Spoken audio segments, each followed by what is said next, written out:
Hi, I'm Max. Hi, and I'm Denise. And welcome back to another edition of Urban Lifestyles. As we like to do traditionally, is we like to get out in our city and visit some very unique locations. And we are at 935 West Hill Street. And where are we, Denise? We're at Queen's Lounge. And we're going to tell you a whole lot more about Queen's Lounge later in the show. You did also a piece with LG&E, and it's about the help and the volunteers from them to help people very much in need when it comes time for winter, and we'll find out more about that. And I also did a piece with AARP talking about caregivers, and then your daughter's coming up with her segment called My Swaggy Wag. We'll take a quick break and back with more right after this. We are mothers, fathers, neighbors, and friends. Working hard when the weather is good, and even harder when it's not. With online updates to keep you safe and informed during a storm. Programs to save you energy and money. And new projects to help us provide cleaner, more reliable energy. We're more than an energy company. We are LG&E. We're LG&E. We are LG&E. Our energies go to serving. Louisville was good. B96.5. Your man Nick Cannon is in the building, and we taking over. We gonna be wilding every morning. About to have some fun, y'all. Let's go up. Plus another move. Lock it in to the Nick Cannon Morning Show, 6 to 10 on B96. Well, Denise, I know Project Warm has been something LG&E has been partnered with for a very long time, so give us an update.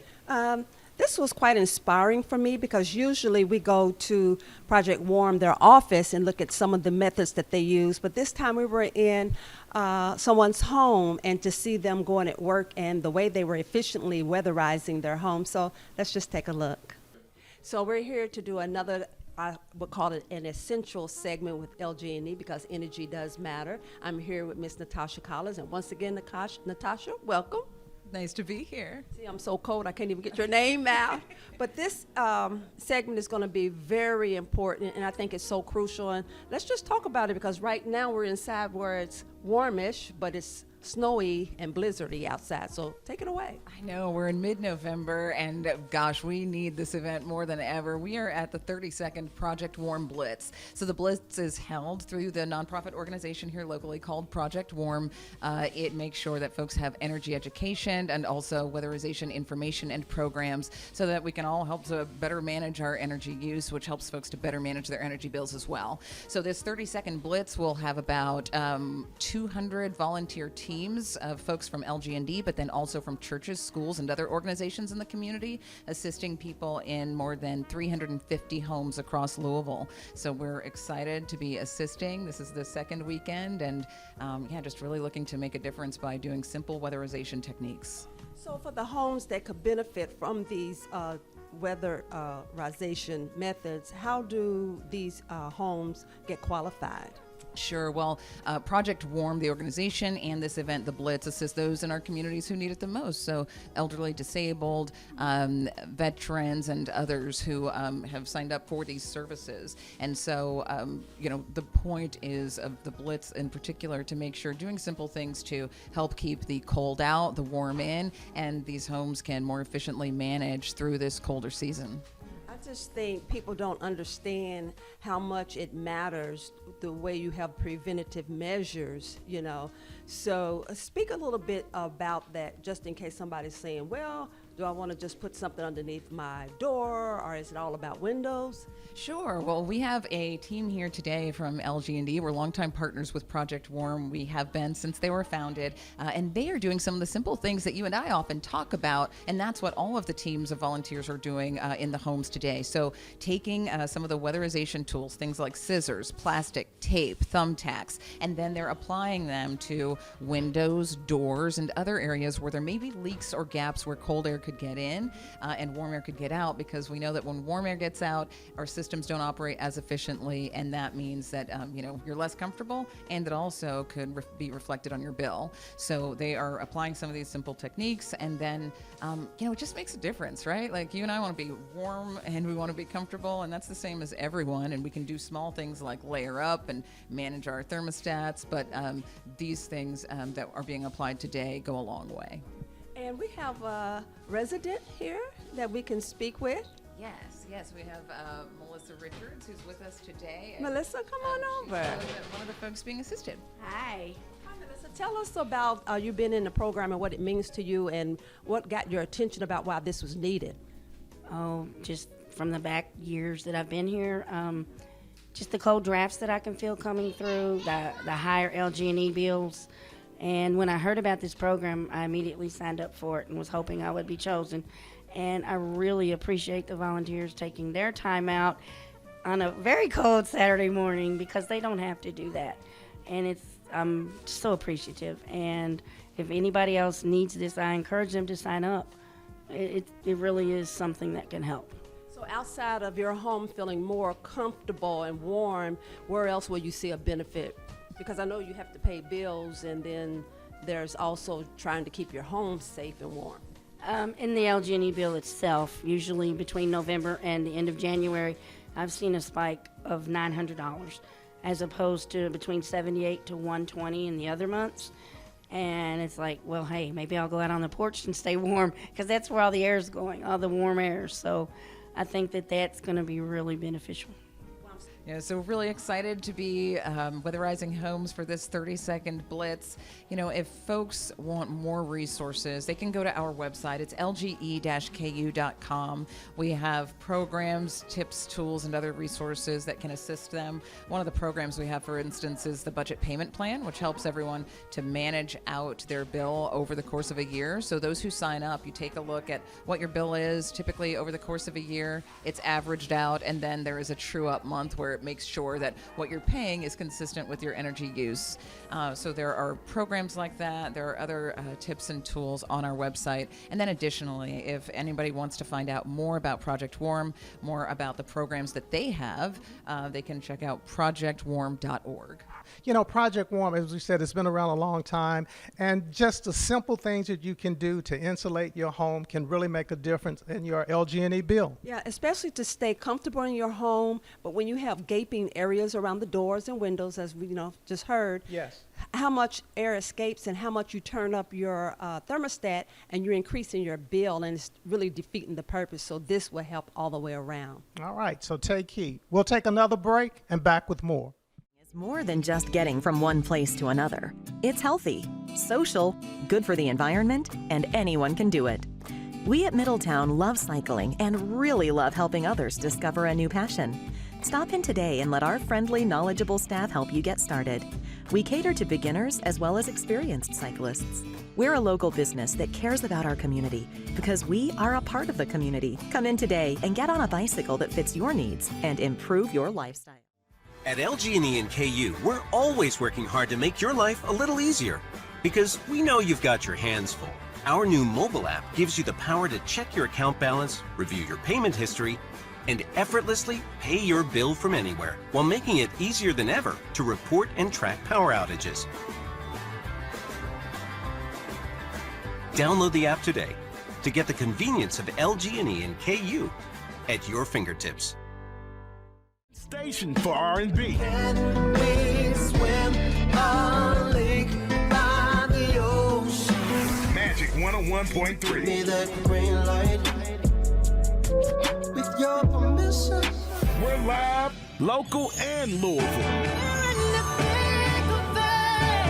Magic 101.3, the home of Steve Harvey. Well, Denise, I got an opportunity to catch up with AARP, and to me it was a fascinating segment because you learn so much about caregivers and being on both sides of that equation. So just take a look at this. Every month we do a segment with AARP. Why? Because they're one of our sponsors and they bring us great information that we can all learn from. And today is no exception. And we happen to be talking to Elder Angela Overton. and she's a senior advisor at the Coalition to Transform Advanced Care, which is called CTAC in Washington, D.C. And we're also with Dr. Angela Johnson, who is a pastor of the Grace Hope Presbyterian Church, and this is here in Louisville, Kentucky. So first of all, ladies, welcome to Urban Lifestylez. Thanks for having us. Well, thank you for joining us today, and we really appreciate it. So if one of you all can start, and I'll start with you, either Elder Overton. Tell us a little bit about yourself and your community outreach and engagement. Okay, well, I'm Elder Angela Overton, and I'm a senior advisor at CTAC. We are really thriving and trying to improve quality of life, those that have serious illness because of strategic racism. Black people oftentimes are treated, if you will, just not receiving the same quality of care that our counterparts receive.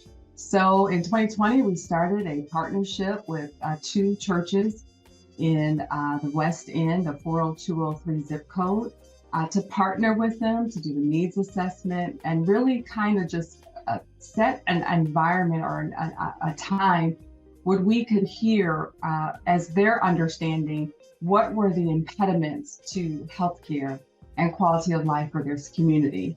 And Dr. Johnson, tell us about yourself. As you said, I am Angela Johnson. I'm the pastor of Grace Hope Presbyterian Church, which is located in 40203, but we are specifically in Smoketown. So we claim that. We are proud of that. Our church has been in Smoketown since 1898. Oh, wow. So, yeah. So that's our claim to fame, along with the community service work that we do around Smoketown. So, well, I happen to be a Hopkinsville native, but my wife and her family, they grew up on Jackson Street in Smoketown. So just stone's throw away. Yeah, definitely so. So when you're looking at the project and, how you all came together, how are you all reaching out to caregivers in Louisville, and what has been the response? So in 2020, we started out as doing a needs assessment with the faith leaders. And they did say that one of the issues, along with social determinants such as housing, lack of healthy nutrition and transportation, the needs for caregivers, to support for the caregivers, was an issue. Everyone says take rest, get respite, do all these things as you are a caregiver. And the caregiver is asking, how do we do that? So what we do is we try to do both, and we try to love on our caregivers. We try to provide a space for our caregivers to be rejuvenated, also thinking about their loved ones. So for example, I don't have respite for the caregiver, but we want you to bring that individual, and then we provide respite care for them. All right, Dr. Johnson. So it's really, Angela mentioned archangels. We took the assessment as pastors, and I was shocked to realize I was a caregiver. Okay. Not, specifically for my mom, but then also as a pastor, when you are a solo pastor in a church, a lot of times people have things going on, or you notice somebody's not there. So you tend to call and check on them. The deacons may call and things like that. But sometimes people are not forthcoming with them. And particularly in the Black community, they want to talk to the pastor. So a lot of times you end up in the position of knowing that people are suffering with an illness, or they have a food insecurity, or a lack of medicine, like a transportation to the doctor. So there are all kinds of things you become privy to as a solo pastor in a small church, and you actually become the caregiver. Sometimes you stand between the family and the person, trying to tell the family, how do you get, this is where you can get this for them. This is where you can get that for them. And so it's not anything they teach you in seminary. It just comes with the, with the position. Comes with the territory. And I know when we look at being a caregiver, and I don't know, either one of you all can probably address this, but we're always looking at the service that we're giving out, but it has to be a major drain on that individual because it's a life-changing event for me on the other side. If my parents were living and I was going to be a caregiver for them, I dread if I ever had to have my daughters to be my caregivers because they don't have the patience, the time, but I'm assuming they would develop those skills. So, how do you help that individual to navigate, that life-turning event? It's so interesting that you say that because no one ever really plans to be a caregiver. No one ever plans for a cancer diagnosis. And interesting enough, we are living in a world today where you have grandparents taking care of grandchildren, you have millennials taking care of their grandparents. So you have, individuals that are your daughter's age, Max, right? And they are taken care of. And what is really interesting is 40 years ago, you had, for example, one person that was out in the workforce, right? It was more common than you having two individuals, if you even had two individuals. But now, you can have one person, two people that have to work in order to take care of their household needs. And so when a person gets sick, you have already one person down. So that other person that's the primary caregiver many times, they have to continue to work. How receptive is the community overall to what it is that you're trying to establish? And Dr. Johnson. I think particularly as pastors, every church has a different culture. And I think if you are in, as I said, a small congregation, or it could be a large one, and you are concerned about not just people's spiritual development, which of course is ultimate, right? Mm-hmm. But we also are concerned about how you live that out. Mm-hmm. And, to hoop and holler on Sunday, and then Sunday afternoon you go home and you don't have any food. Sometimes that is a barrier to your spiritual development. It's so as a pastor, being concerned about a person's 100% their total well-being so that they can indeed live the abundant life, right? Okay. That Christ came to give. So it's everything. I mean, when you notice somebody hasn't been there for a couple of weeks, it's a phone call. And some people, we're kind of shy about it, just like Reverend Angela said. I mean, people are shy. They don't want you to know particular things about them. But if you see your congregation, to me, it was just a fascinating segment, talking to both of them. They had a wealth of information, and it's just things that you needed to know. And I think there are a lot of caregivers out there who don't know this information. And again, AARP has stepped up to provide that, as they say, information or knowledge is power. So, yeah, because being a caregiver, it's not an easy feat. And sometimes it reminds me on the airplane, you have to put your oxygen mask on first before you help someone else. So. And one thing I was talking to them about was I said, if we get to that point and we have to use our daughters as caregivers, we're going to be in a world of trouble. Maybe you. Like me. We'll take a quick break and back with more right after this. Hi. It's time to crack an egg. Easy, any style egg works. Or smile. Well done, this looks great. Time to share a story. I have a great way to start our discussion. With old friends or new ones. When you're a caregiver. Time to breathe in. Inhale up, good job. Then let it all out. Rah! It's never been easier to connect, learn, and have fun. Cheers. So let's do it together. Come find us at aarp.org/near-you. COVID-19 is responsible for over 700,000 deaths in the U.S., and that number continues to rise. 9,000 of those deaths were in Kentucky, but we can make a difference by taking the shot.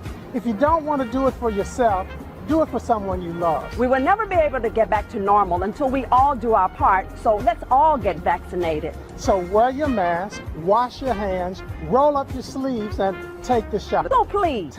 As we talked about at the top of the show, we're at 935 West Hill Street, and we're at Queen's Lounge, and I got an opportunity to catch up with the owner, so take a look at this. Well, if you're like me, you're always looking for a great and also a unique place to have an event. And we found one, and it's at 935 West Hill Street, and it's called Queen's Lounge. And I'm here with the Queen herself, and this is Sparkle. Welcome to Urban Lifestylez, and tell us about your space. Thank you for the opportunity to come and talk about my space. We're actually an event space, rental hall for different venues. We have baby showers, comedy shows. We've done a little bit of poetry. Just kind of like if you have a fit, we're this place for you. If you want to celebrate a big birthday, 50th, 16, sweet 16, although we have a bar, we can also accommodate people that are not drinkers as well. So tell me how the concept came about and how long you've been in operation. Okay, the concept came about for hairstyles and cocktails because I had owned this space in a salon for going on 12 years now. So it kind of didn't work out with the hair salon, so I removed that part and I added on to make an event space. And then a lot of the people that were at the events were like, hey, we want food, we want drinks. So we decided to add the liquor, and we got a liquor license. We had a liquor license now for about 4 years now. So we're trying to get that off the ground so we can have daily events here as well. But right now we're just doing the rentals. Maintain something like this on a daily basis, and what are some of the things that you're doing very creative in terms of getting the word out? Well, right now I'm kind of using social media mostly because I'm not to where I want to be for my event space, meaning like I don't have the food that I would like to have, and I don't have the manpower or the people to work it just yet. So I've been kind of low-key word of mouth as people of yourself and Esquires, so that we can get the word out that way with word of mouth and like flyers. I've been making a few flyers and social media. And what's the capacity? The capacity is 70 right now. So if someone wants to book your space and find out more about it, how do they get that information? They can follow us on Instagram. We're Queen's Lounge 502, or they can message us on Facebook. We're also Queen's Lounge Hairstyles and Cocktails. And I have our phone number, 502-536-8408. Okay, now I've got to ask you one more question. It says Queen's Lounge, and you say hairstyles and cocktails. So does that mean while you're sitting under the in your styling chair that you can have a cocktail? Yes, and how does that work, and how do you keep your customers upright?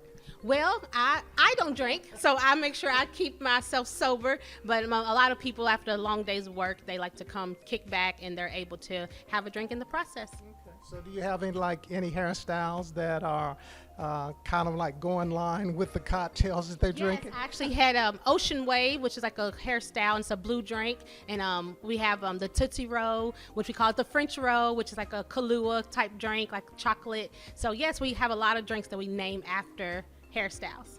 Okay, I wish I could see some of those, but I'm just trying to get a visual image of those. Yes. So once again, for the people, let them know your phone number.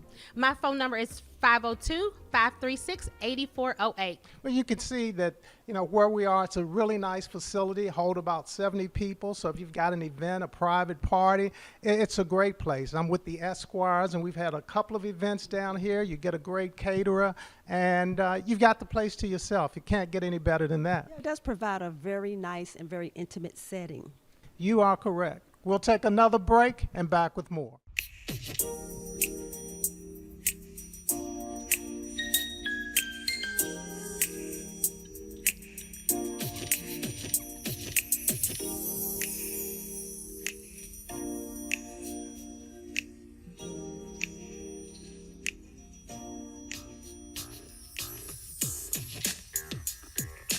Hello, hello, hello. Happy holiday season. Now let's get on in here and talk about all the razzle-dazzle looks you might be wearing this holiday season for all the parties and events you undoubtedly will be invited to. Whether it's holiday chic or after-work soiree, who knows? But the hosts get creative, so I want your attire to match exactly what they are thinking. As we said, people can get pretty creative, so let's dive in. Formal attire. Formal attire is traditionally a longer dress, but if the invite says formal, that does not mean black. Try a color or printed longer dress to really make a statement. If you're overwearing dresses, style a suit. Nothing slays more than a flawless menswear look. Next up, we have formal cocktail. For this, just really think about accessories, earrings, shoes, purses. Cocktail glam is a lot of fun. Things sparkle and wow. I have been needing a reason to wear these boots. Wow. The infamous office party. So depending on your company culture and the type of event it is, there are 2 safe routes to take. Use statement accessories or a bold coat paired with a chic black look if you don't want to do too much. Or if the party is a cocktail attire, opt for cocktail chic with a fitted knee length or longer black dress and elevated accessories. You can't go wrong. The holiday happy hour should be fun, easy breezy, and whatever feels good on you. Same with the casual holiday party. Throw a cute heel on and party, here we go. If the ladies do anything fun like a gal's glam giving, bring the fun, bring the skin, and bring the glam, okay? This is your moment. This look I thought was super cute and creative. I love how she layered using the star-bangled banner skirt. And I did mention accessories. Bags are number 1. Here are some great finds I got on Amazon. So if you go to my page, my Swaggy Wag, and look on my Amazon store, they are linked there. I fashioned that one with this pink outfit and the black one with a more casual, elevated look. Loved it. Oh, back to the silver, a night out on the town, and done. Well, that does it for this week. Happy early holiday season starting, and happiest styling. See you next time. Hey, it's me, Roland Robinson, with Magic After Work on Magic 101.3. Kentuckian is number 1 for throwbacks and R&B, and when I say we're doing big things, we're doing big things right here on the station. We're paying house mortgages all of 2023. How would you like to have your mortgage paid all of 2023? You know how much money you can save on that? Well, then you better go to 1013online.com and enter to get that mortgage paid for 2023. We're doing the Santa Sleigh 5K, benefiting the Ronald McDonald House of Kentuckiana. Go to 1013online.com to get registered. It's fun for the whole family. You can wear that ugly Christmas sweater, that funny looking hat that you love to put on, at the Christmas parties. You can wear it out there at Joe Creason Park. So go to 1013online.com to get registered. Don't forget, check out Steve Harvey in the morning. Guaranteed, make you feel good, play good music, and guaranteed to put a smile on your face. You like R&B because you know that R&B is still alive? We've got tickets for you to check out Tank and Angie Stone. That's all you got to do is just listen. Listen to Magic 101.3. And don't forget about that Kentuckiana deal. We saving you money. You know inflation's high. You know it's hard to stretch a dollar. We're helping you stretch a dollar. Yes, with the Kentuckiana deal happens every Friday at 9 a.m. And what about this 30-day Christmas giveaway we're doing? Giving you a different prize every single day. Just listen for us to tell you to call. You call. It might be a smart TV. It might be a video doorbell. It might be Bluetooth. It might be a gift card. It might be tickets. It might be a lot of things, right? But you got to listen to walk away with those great prizes. And always check us out every single day, 365, 24/7, right here on Magic 101.3. So, what does the traditional Thanksgiving look like in 2022? What do you think? I don't know. I think everybody's going to be grateful to come together. Okay. And you know how we do, people can get it together and get that food, together and fellowship and love one another. And yeah. And what do you think are some of the staples that you still have to have? Is it fried turkey or traditional turkey? I think people do both, along with ham, along with chitlins, along with some are doing brisket and, certain types of beef, to counteract the other rising cost of the turkey. So it's all over the place. Yeah. Basically it could be pork and beans and hot dogs, but as long as you're together and fellowshipping and giving thanks and being grateful, that's what it's about, at least to me. All right. And I guess what she's saying is food coma is just around the corner. You know what? I think that's our show. Oh, and that's our time. And we'll see you back here next time on Urban Lifestyles. And remember to take the shot. Happy holidays. Happy holidays.